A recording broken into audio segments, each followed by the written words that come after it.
حضرت سلطان باہو رحمت اللہ تعالی علیہ کے ایک خادم ہوئے ہیں، ان کا اصل نام امیر بابا لکھا ہے بعض جگہوں پہ، لیکن ان کو کدن میاں، کڈن میاں، بڈھے میاں کئی ناموں سے یاد کیا جاتا ہے۔ بڑے درویش تھے، صاحب حضوری آدمی تھے۔ اکثر لوگ دم درود کرانے آتے تھے ان کے پاس، بزرگوں کے پاس لوگ آتے ہیں، اللہ کے بندے دعا کرتے ہیں تو اللہ خیر فرما دیتا ہے۔ آج کل کا زمانہ نہیں، اب تو دکانداری ہے نا، ٹوکن چلتے ہیں، تو اللہ تعالیٰ خیر کرے، حالات بڑے عجیب و غریب ہیں۔ تو ان کے پاس لوگ آیا کرتے تھے دم کرانے۔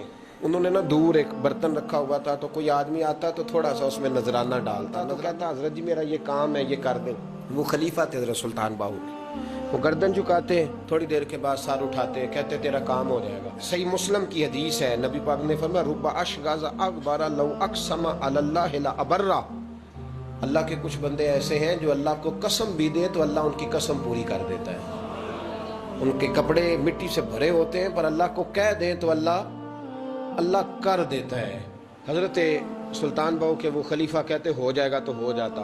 پھر کوئی بندہ آ کے کہتا یہ نذرانہ ڈال دیا ہے تو کام، گردن جھکاتے کہتے اپنے پیسے نکال کے لے جا، تیرا کام کوئی نہیں ہونا۔ ایک دفعہ کچھ سید زادیاں آ گئیں، انہوں نے آ کے نا اس زمانے میں 100 روپیہ، سمجھ لیں کہ آج کل 1,00,000 روپیہ بابا جی کے نذرانے والے گلے میں ڈالا اور آ کے کہا کہ بابا ہمارے نا ایک بچے کو سزائے موت ہو گئی اور حلفاً بتاتے ہیں کہ ناجائز پھانسی کا حکم ہوا ہے، تو تیری رب رسول کی بارگاہ تک رسائی ہے، مہربانی کر، سیدوں کا بچہ ہے، مہربانی کر۔ بابا جی نے گردن چکائی اور کہا اپنا 100 روپیہ نکال کے لے جاؤ، مشکل ہے بچہ بچے تو میں کچھ نہیں کر سکتا۔ سید زادیاں تھی، روتی ہوئی لوٹ گئیں، بچے کی نانی زندہ تھی، ان کو جا کے بتایا تو وہ رونے لگ گئیں، کہنے لگی تمہیں بات نہیں کرنی آئی، اللہ کے بندے بڑے نرم دل ہوتے ہیں، تمہیں منانا نہیں آیا، ورنہ یہ ہو سکتا تھا۔ میں جاتی ہوں۔ وہ آئی، 100 روپیہ ڈالا اور بابا جی امیر صاحب کے پاس بیٹھ کے کہنے لگی بابا بات یہ ہے کہ ہم سید ہیں، ہے سارا ہمارے گھرانے کا، پر چلو آج تک رسائی تیری ہے، آج کل تیرے تعلقات مضبوط ہیں تو مہربانی کر، کوئی غلط بات نہیں، بچے کو پھانسی غلط ہو رہی، مہربانی کر۔ بابا کہنے لگا اماں میرے بس میں نہیں، میں بھی تو اللہ کا کمزور بندہ ہوں نا، مالک کا کمزور بندہ ہوں، کو ضروری نہیں، دعا پہ فضل ہوتا ہے، اگر اس کی مشیت ہو تو پھر بندہ کیا کر سکتا ہے۔ تو اماں یہ کام نہیں ہو سکتا، تو اماں رونے لگ گئی، کہنے لگی کوئی نہیں، میں قیامت کے دن حضور کی بارگاہ میں تیری شکایت کروں گی، میں کہوں گی کہ میں نے بتایا تھا میں سید ہوں، اس نے توجہ ہی نہیں کی، میرا کوئی خیال ہی نہیں کیا۔ بابا صاحب فرمانے لگے اماں پیسے نہ نکالنا، جا تیرا کام ہو جائے گا، جا تو ہو گیا تیرا مسئلہ حل، ہو جائے گا۔ وہ آپ پیسے رکھتے تھے تو سال کے بعد، 6 مہینے کے بعد، مہینے کے بعد جا کے حضرت سلطان باہو کو دے کے آیا کرتے، وہ وہاں لنگر میں یا کسی جگہ خرچ کرتے تھے۔ جس دن اس بچے کی پھانسی کا وقت تھا نا، تو وہ بابا جی حضرت سلطان باہو کے پاس چلے گئے۔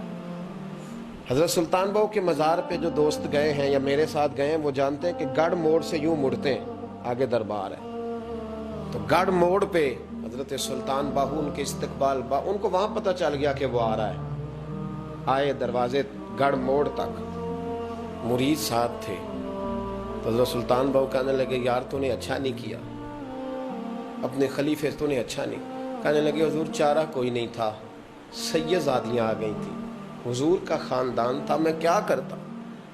مرید کہتے ہمیں سمجھ نہیں آ رہی کہ یہ کیا ہو رہا ہے۔ کہنے لگے مجبوری تھی، کیا کرتا، کدھر جاتا، حضور کا خاندان تھا۔ کہا تو نے اچھا نہیں، کہتے ہمیں نہیں سمجھ آ رہی کہ تو نے اچھا نہیں کیا، وہ کہتے ہیں حضور کا خاندان تھا، اس کا معنی کیا ہے؟ کہتے ہیں تھوڑی دیر گزری، بچہ وہاں سے رہا ہو گیا، حضرت سلطان باہو کے خلیفہ کا انتقال ہو گیا، وہ وصال کر گئے، وصال ہو گئے۔ آپ نے جنازہ پڑھایا، دفن کیا، تو غلام کہنے لگے حضور یہ ماجرا کیا ہے؟ آپ فرمانے لگے اس نے اللہ کے حضور دعا کی تھی کہ مولا جناب اسرائیل نے اس دن کسی نہ کسی کی روح لینے جانا ہے نا، تو میری لے جائے۔ اب سید زادیاں دروازے پہ آ گئی ہیں، تو سادات کو تو خالی نہیں نہ بھیجا جا سکتا، مصطفیٰ کا خاندان ہے، حضور میری روح لے جائی جائے اور اس سید زادے کو چھوڑ دیا جائے۔